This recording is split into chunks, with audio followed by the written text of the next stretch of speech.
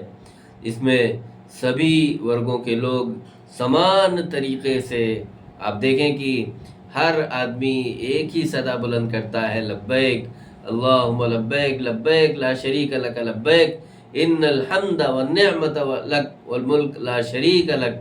ایک ہی صدا لگاتا ہے، ایک ہی لباس میں ہوتا ہے، نہ کالے کا فرق ہے، نہ گورے کا فرق ہے، نہ زبان کا فرق ہے، نہ تہذیبوں کا فرق ہے، نہ ملکوں کی دوریوں کا فرق ہے۔ سب مختلف ملکوں سے، مختلف زبانوں کے جاننے والے، مختلف کلچر کے رہنے والے، مختلف بھاشاؤں کے بولنے والے، سب ایک صدا بلند کرتے ہیں، سب اللہ کی طرف رجوع کرتے ہیں، سب اللہ کو یاد کرتے ہیں۔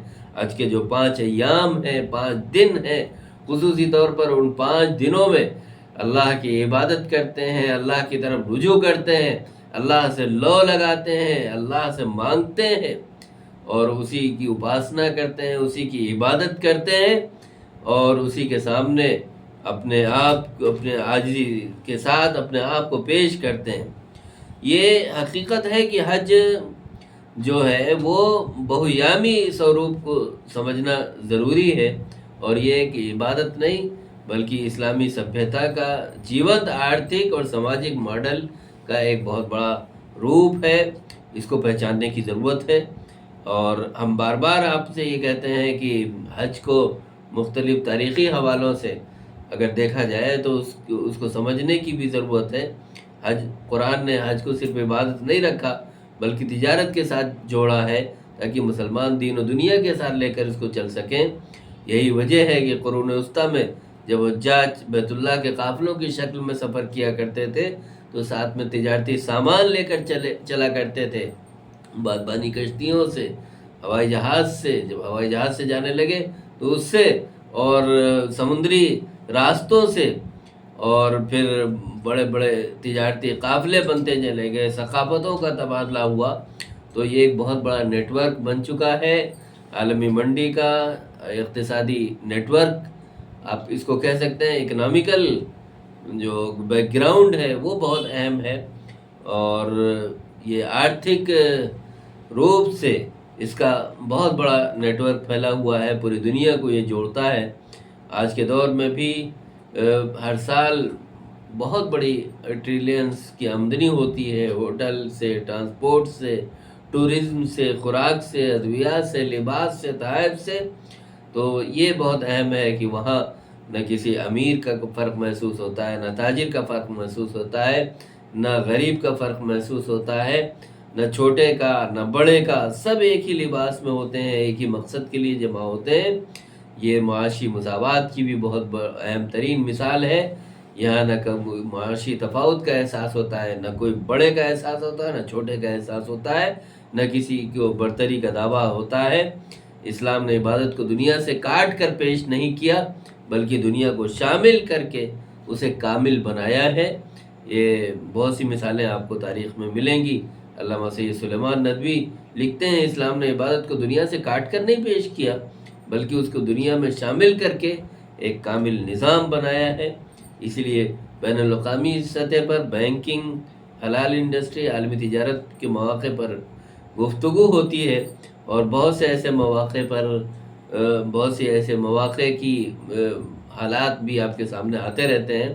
تو ہم اپنے تعلیمی اداروں، مدارس اور ذرائع ابلاغ کے ذریعے آج کے اقتصادی پہلو کو ہمیں اجاگر کرنے کی ضرورت ہے۔ ہماری نئی نسل یہ سمجھ سکے کہ اسلام کی عبادت صرف روحانیت نہیں، بلکہ تمدن، معیشت، معاشرت اور قیادت کا درس بھی دیتی ہے۔ ورثہ عرب کا مقصد یہی ہے۔